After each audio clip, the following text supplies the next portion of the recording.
हम अक्सर सोचते हैं कि किसी खास मौके के लिए सबसे कीमती चीजें बचा कर रखी जाएं।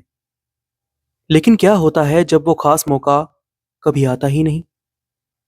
क्या हमारी बेशकीमती चीजें या खुद हमारा जीवन भी इसी इंतजार में व्यर्थ हो जाता है? आज के साखी के माध्यम से समझेंगे। बहुत समय पहले की बात है। एक गांव में एक बूढ़ा व्यक्ति रहता था जो हर चीज को बचा कर और संभाल कर रखने में यकीन रखता था।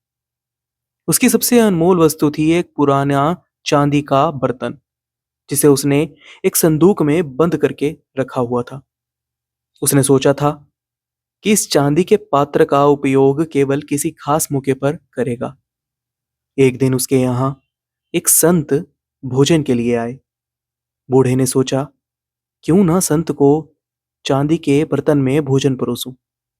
लेकिन अगले ही पल उसके मन में आया, संत तो साधारण जीवन जीते हैं, मेरे अनमोल बर्तन का उपयोग इनके लिए क्यों करूं? इसे तो किसी बड़े व्यक्ति के लिए बचा कर रखना चाहिए। कुछ दिनों बाद राजा का मंत्री आया। बूढ़े ने फिर सोचा, अब चांदी का बर्तन निकाल लूं। लेकिन उसने सोचा, यह तो सिर्फ मंत्री है, राजा के लिए इसे बचा कर रखना चाहिए। कुछ समय बाद राजा स्वयं उसके घर भोजन करने आया। लेकिन राजा हाल ही में युद्ध हार चुके थे। बूढ़े ने सोचा, राजा का गौरव कम हो चुका है, यह बर्तन तो किसी गौरवशाली व्यक्ति के लिए है, अभी इसे निकालने का समय नहीं है। इस तरह वह चांदी का बर्तन बिना इस्तेमाल किए ही संदूक में पड़ा रहा। कुछ समय बाद बूढ़े व्यक्ति की मृत्यु हो गई। जब उसके बेटों ने संदूक खोला तो चांदी का बर्तन काला पड़ चुका था।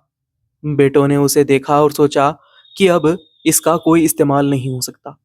उन्होंने इसे कुत्ते के भोजन के लिए इस्तेमाल करना शुरू कर दिया।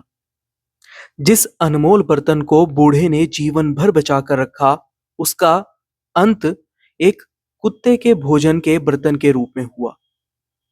यह साखी हमें एक गहरी सीख देती है। किसी वस्तु का मूल्य तभी है जब वह समय पर उपयोग में लाई जाए, चाहे वह चांदी का बर्तन हो या हमारा अमूल्य जीवन। अगर हम इस जीवन को व्यर्थ के कामों में गवा देंगे और इसे सिमरन, भक्ति और परमात्मा की नाम की कमाई के लिए इस्तेमाल नहीं करेंगे, तो इसका हश्र भी उसी चांदी के बर्तन की तरह होगा। तो सवाल यह है कि क्या हम अपने जीवन का सही उपयोग कर रहे हैं या इसे अनमोल अवसरों की प्रतीक्षा में व्यर्थ ही गवा रहे हैं? सोचिएगा जरूर। और आज की वीडियो आपको कैसी लगी, अपनी राय हमें कमेंट बॉक्स में जरूर बताइएगा। अच्छी लगी हो तो इसे ज्यादा से ज्यादा लोगों के साथ शेयर भी जरूर कीजिएगा। अभी के लिए इतना ही।